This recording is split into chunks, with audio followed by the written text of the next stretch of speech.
Okay, so this is like Lizzie's show, right? And basically I just talk to like strangers and I just ask for life advice. And do you guys have any life advice? Oh, and then what's your guys' names? You can introduce yourselves. Yeah, well, I'm Elijah Davis Galantine, and I'm Elanor. yeah, and I like your tattoo, by the way. Like, I really like your tattoo. thank you. I'm still working on it. It's kind of early on in the process. Only just blacked this out and going back to do the rest, but thank you. Yeah, I don't know. Things have definitely been interesting. I think my go-to life advice is that you have a lot of time left to live, so don't worry if you haven't accomplished everything yet. I think there's a lot of pressure to feel like you have to fulfill every dream you have while you're in your 20s, and you don't. Like, you're gonna probably live to be decently old, so you've got time to do stuff.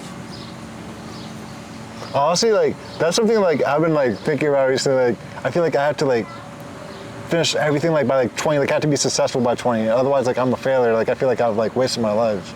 And I feel like that advice hits.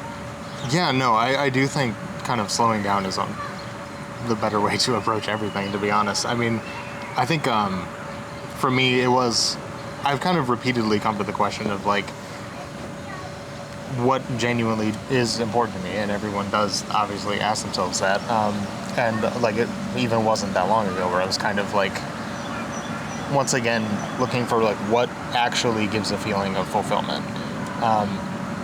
And to me, it's just continuously trying to learn new things and get new experiences. I kind of ended up pursuing, when I was trying to decide what I wanted to do for college and even after exploring hobbies, I found myself coming to writing not because I necessarily had some drive that I had to be a writer, but because it's something that lets me continuously explore new avenues, try to learn new things for different stories, and just kind of never stop trying to expose myself to new things. And above all else, I think that that's what's most important to me and what brings me the most kind of joy in my day-to-day life. I don't think that everyone needs to really worry about constantly seeking some sort of singular thing to put faith in, as much as just kind of trying to continuously expose yourself to everything that the world around you has. So to me, that's the most important thing that I'm still trying to pursue. So, You're a writer? yeah, I just write stories for myself for fun. I write short stories. I used to do a lot of poetry and poetry readings. I'm trying to get back into that, but yeah, it's a lot of fun. That's pretty sweet. Like, what stories do you write?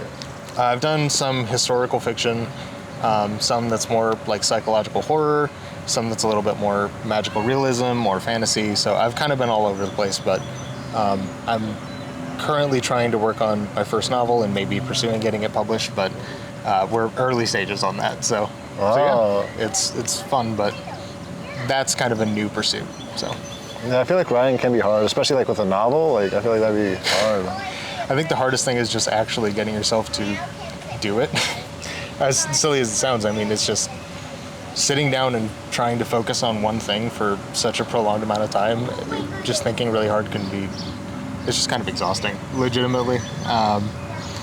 But the end product always feels really good to actually have and read back over and work on revising and just trying to get it to a place where you're happy with it. So I used to be a lot better about doing it very regularly, but trying to get back in the habit.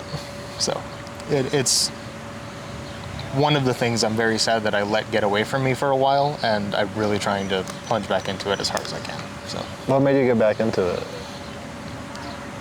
I kind of felt like almost like my internal monologue and my curiosity was getting away from me. Like, I was kind of getting a little bit too lost in just like everyday work routine and not actually critically thinking about what I was doing and what I was feeling. And so I tried to plunge myself really hard into reading again and trying to expose myself to new genres, and that kind of naturally brought back the want to then start writing again. Again, it's that kind of pursuit of eternal new information, is just trying to read stories that are a little more out there. And it kind of started with revisiting my favorite book of all time, which is Slaughterhouse-Five by Kurt Vonnegut. And that one for me is like probably the most transformative book Really? for me that I've How? Like, what is that book about? So the premise is that it follows a man who experiences this intense trauma of surviving the bombing of Dresden in World War II. And effectively the way that he's processing it, at least my reading of it so much, is that he starts to experience his life out of order. And to me, that's Wait, what do you mean out of order? like he literally kind of experiences the chronological events of his life out of sequence, as well as some other things that may or may not actually happen, like his meeting with these certain aliens called the Tralfamadorians, and it's not, that part is a little out there, but it's genuinely, I think the main phrase that recurs throughout the book is "so it goes." It's a almost mantra for this central character that things will happen as they happen, the good, the bad, the terrible, and so it goes. Life goes on. Every other moment of your life is still with you. It has been experienced. You can experience it again. It lives in your memories. It lives in your future. So it goes. I love that novel, and it is always inspirational to me. If you haven't read it, you should. I think I may honestly read it. Like, Highly recommend. so something like deep and like it's like more metaphorical than something deep. Yeah, Vonnegut is incredible about straddling kind of the silly and also the intensely profound. And I find his writing incredible. So I truly can't recommend him enough, but that book in particular is fantastic. Okay, I think I honestly will check it out. Like, Good, I'm glad. But yeah. okay, I want to ask another question. Oh, how long does it usually take to like write books or write novels? Like, does it take a long time? Like, Oh, how's the God, process work? Well, I mean, I've never written a novel before, so I can't really answer that. For me, Depends on the author. yeah, I mean, we've got Brandon Sanderson who's cranking them out every other day. practically. Every other day. Well, no, but that man is prolific. It's incredible. It's whereas- actually good.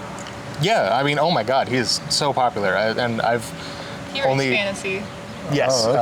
I've only read some of his books. I've read the Mistborn trilogy, and I'm only starting the Stormlight Archives, but he constantly is sending out multiple manuscripts per year. Whereas some other authors, my understanding is that it can take them like several years to get through something that they're happy with, and it's just genuinely a much slower, more reflective process. And the publishing industry is a nightmare, so I can't speak to a lot of that from experience. But for me, writing short stories that are usually, anywhere from like 20 to 40 pages-ish, I usually can get the first draft done in a couple, maybe like a day, like 6 hours of just sitting and cranking it out and writing. But the revision to get it to a place where I'm actually happy with it takes a lot longer. Sometimes it's a couple days, sometimes I just leave it for a long time and then come back to it with fresh eyes and kind of figure out everything in it that doesn't make any sense at all and what themes in it are actually strong, where I think I can actually get some sort of meaning. So I've never tried to get any fiction published, but with coming back to it, I think that is something that I want to try and pursue. So, but that's just a hobby. So, just a hobby that means a lot to me. Do you think if you could like make it like a dream come true, would you? Like if it was like you could actually go big with it, would you? I mean, yeah, because I would definitely like that a lot more than my current job. In that. But also, I really appreciate that right now I'm just kind of doing it for myself. I don't have any sort of extrinsic pressure. No one is trying to give me any sort of deadline other than myself. So while it'd be nice to have something maybe, I think that could be really nice, but I also fear that maybe that would make it a little less fun. Yeah. But it could be really cool. And you said you also used to write poetry? Yeah, when I was in high school, I started writing poetry quite a lot, and then into college, I started doing more. I attended a couple poetry readings, and I got invited to one that was really exciting up in Troy, and I really like the different forms that poetry uses. I think that a lot of the time they're kind of like little puzzles my favorite is a kind of archaic style called a sestina, where you effectively have 6 words that will serve as the ending to every single line of the poem.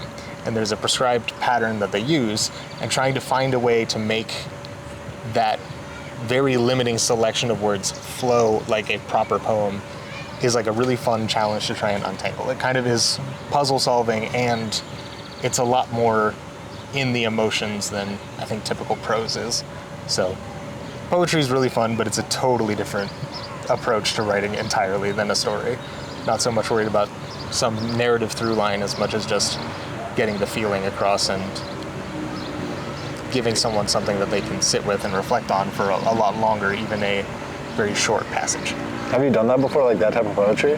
I have, yeah. No, it's very fun. At the reading in Troy I performed 2 sestinas, but I was pretty young and they were not my favorite looking back on them, but I was very happy to get to read them before, a crowd, so that was nice. How was reading, like, for the first time ever, how was that experience? Like, were you scared? Oh, extremely. I was very glad that the third piece I had brought was much more performative, because that let me kind of lean into the comedy element of it. That one was actually about obsessive compulsive disorder, and that lent itself very naturally to a sort of performance element that I actually think that poem was much better served performing it in front of anyone else than it was just on the page. I think bringing that element of me performing it showed the way that those repetitions actually do occur in daily life in a way that was a little bit funny on purpose to try and keep some levity in it, but also very grounding and a little bit more real, maybe a little easier for people to understand that hadn't experienced it.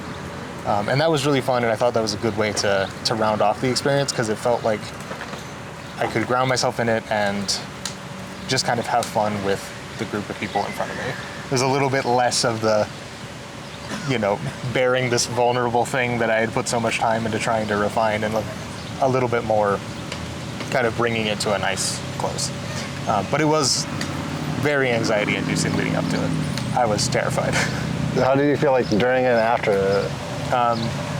Well, I was, I think, the only not published poet in the room, so I was very anxious going in. But at the end, having time just to talk to these other people who I viewed as being on like another level than myself, and having performed alongside them, knowing that again I was definitely less experienced, I was just really proud and really inspired, and I'm still incredibly grateful to my professor at Sinclair who had invited me to do this for that opportunity. And the write-up that she gave for me is something I won't ever forget. It was incredibly sweet.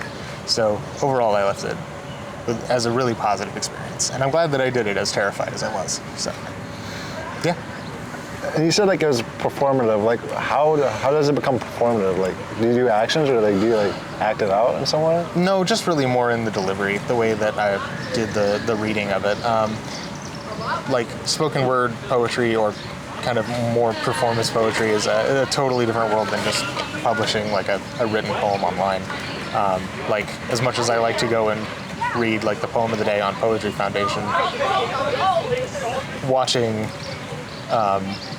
like slam poetry or different things like that, it's just a very different experience. Having the human element in it versus just the words on the page is kind of a totally different place to even begin from. But it can be very fun to watch. I've never really, I'm kind of taking over. I've never really talked to like a writer before, so it's like very interesting. Yeah, I mean, like I said, I just kind of am a hobbyist. I do it for fun. I did go to school for it, but at this point, it's just something I do for me. So I can't really give you anything like what it's like to do it professionally, but I'm happy to talk about my experience. Have you ever tried to write any sort of fiction before? Maybe like for school, like maybe for like some school projects, like in high school. Fair. Wait, fiction, okay, fiction's made up, yeah. I've done it for like school projects. Fair. Nice. Yeah, do you have any other questions? Oh, yeah. Do you have any like favorite poems like you have memorized, like that you've written, like that you can? Ooh. Calling a Wolf by Kaveh Akbar is probably my favorite poetry collection that I've ever read. Out of it, I hope I don't get the name wrong. It's been actually quite a long time since I've read this particular one, but I remember Morning Prayer with the Rat King sticking out in my mind very significantly. That poetry collection has a couple really strong through lines of like alcoholism and religion and identity within the United States of the author, and I found that to be a really powerful collection. But out of it, that particular poem just stood out in my mind. It's just very surreal, very strange, very dark, and very grounding. I really, really liked it, but it's a bit odd. But overall, that entire collection is absolutely my favorite. Do you have any like poems you can recite? Ooh, no, not entirely from memory. I've never been good at that. I'll be so honest. I even when I was performing them, I was reading them off the page. I do not have the memory for that. But total props to anyone who can just bust into it out of nowhere. But no, that is not me. That was like a. But yeah, anything else? Do you guys have any favorite songs? Like, what's your guys' favorite song right now? Like, what are your favorite songs? Yeah, that's super hard. Do you know what your favorite song would be? Right now? Do you read any of this stuff? Like, do you read this stuff? Wait, how do you guys know each other? We're married. Oh, you guys are married? Yeah. Oh, that's sweet. Yeah, I'll read his stuff to edit or just give him feedback. I appreciate when she tells me that things don't make any sense at all, or if they do. But so you keep it real with them, like if something. Oh yeah. And it's Yes. funny if I like have to write a paper or something important, and I ask him to read it, and he makes a couple of changes, and then I give it to my mom, and my mom's like, "No, you have to change all of this." And I'm like, "That's really funny." she does more like science writing, which is Yeah. not my area of Not expertise. conducive I do what I to can, but fictional prose. yeah. Oh, so you also do writing? Oh no, just like when I have to for work, or like when I have to write something up Yeah. professionally. She'll ask me to copy edit, and sometimes I have a little too much fun with that, but but no. But do you have a favorite song right now? Been really jamming with Tool recently, so probably The Pot by Tool. The Pot by Tool. Okay. I'm gonna add to a playlist because I have like a playlist full of like people's favorite songs. So I'm gonna add it to a playlist. Okay. Fair. I think I've been listening to BYOB by System of a Down a lot recently, so I guess that's kind of a current favorite. I don't know. Tough to always pick like some sort of like all-time favorite or anything like that, at least with music, but I guess I've been listening to that one. Wait, why do you guys like those songs? Like, is there like meaning behind it, or you just like the way it sounds? Oh, I think just vibes for me.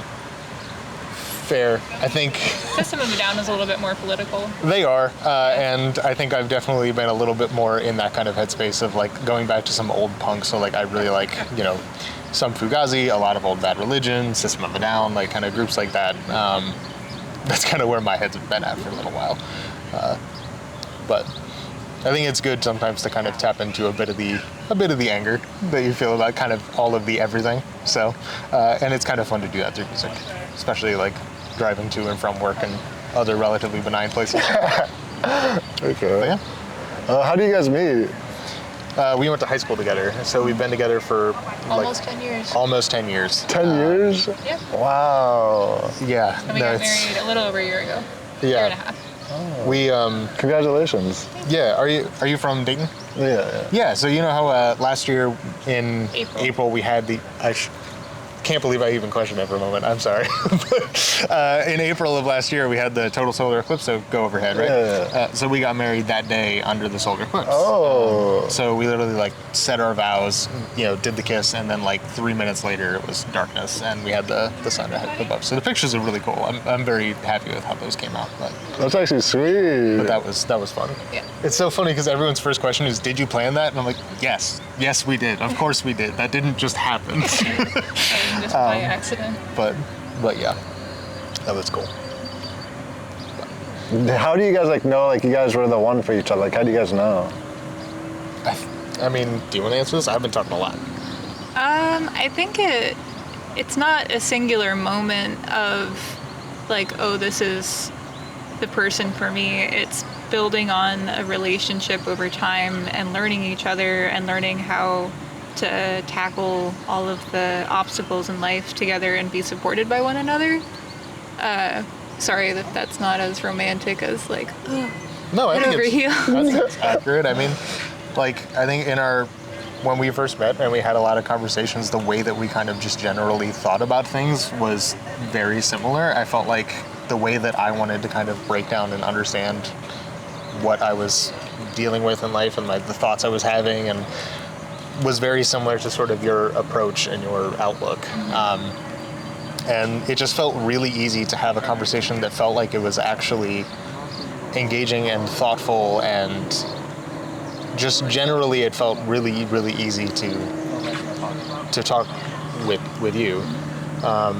Much in the same way of like, almost like having an external version of like talking through as something with myself, trying to come to new conclusions. So, and then just in the time we spent together, I think we very much met so young and have spent so much time together that we've almost kind of a little bit just shaped each other, honestly. Like Yeah, grown into each other. we've so influenced the way that we've each kind of approached the rest of life and career and school and everything else that I don't know, I feel like at this point she's just such a big part of me that I don't really know what else there even is to say. But yeah, so no, I do think that infatuation is something that comes at first, but love is something that you build together. And it isn't, I think that the longer we're together and the more we get to go through these different stages of life, the stronger that gets. So still definitely looking very much forward to what's to come. Okay. And what's something like you guys have learned through like loving each other about love, or like through loving each other? Like what's something you guys have learned? Like a big thing.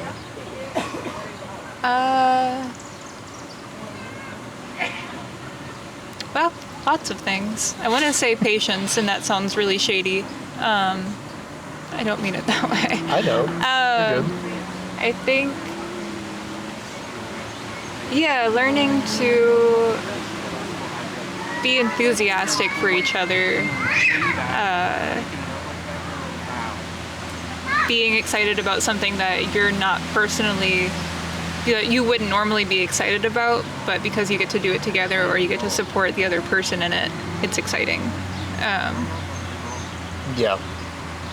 I think for me, the biggest thing is that as long as, I mean, obviously over the course of 10 years, like there have been moments where we've definitely disagreed with each other. And I think for me, like I've never really been able to, or for a long time, I was not able to really understand why relationship conflicts would come to the point that I've obviously seen them with other people, where they get to this big explosive thing that's like this absolute blowout and then the deal breaker, and then people end up separating. And I kind of wondered like what is different in our case than that. And for me, I think that it just boils down to a sort of unending determination to figure out whatever it is. The goal, the mutual goal always being to get back to parity, to get back to normal, and to find what works with each other.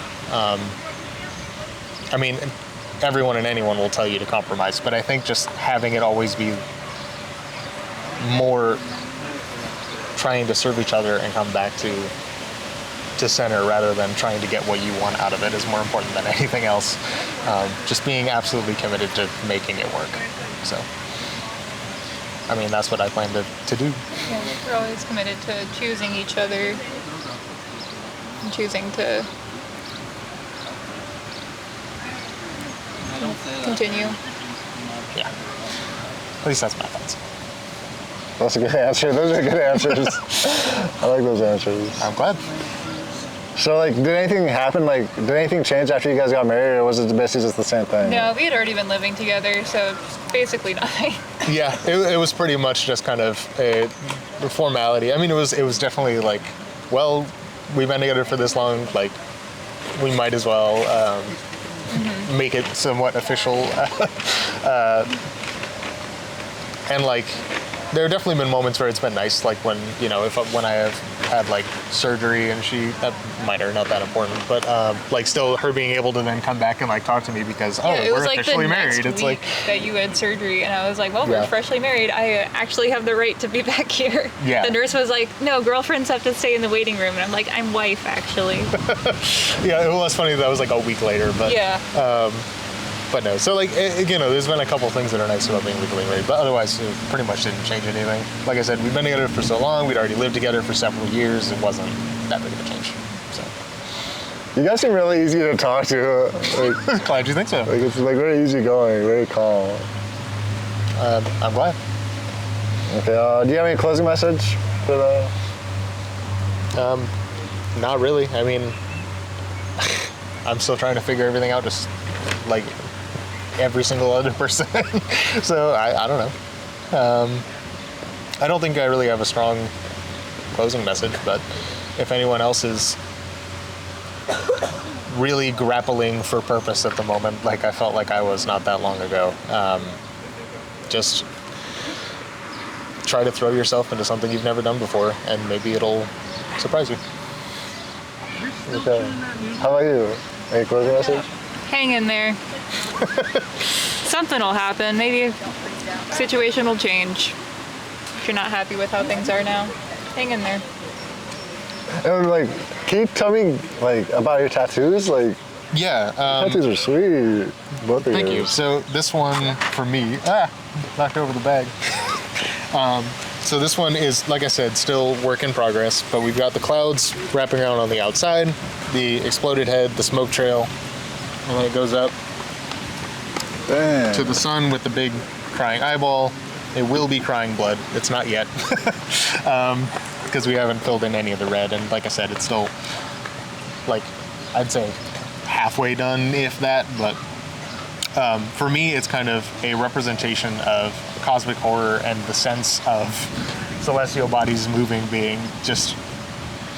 Eclipses historically have been this, like, or in many cases were interpreted as omens of doom, of like, if you didn't know it was coming, the sun is suddenly occluded by the moon and there's the entire landscape around you looks different, and it seems like it came out of absolutely nowhere.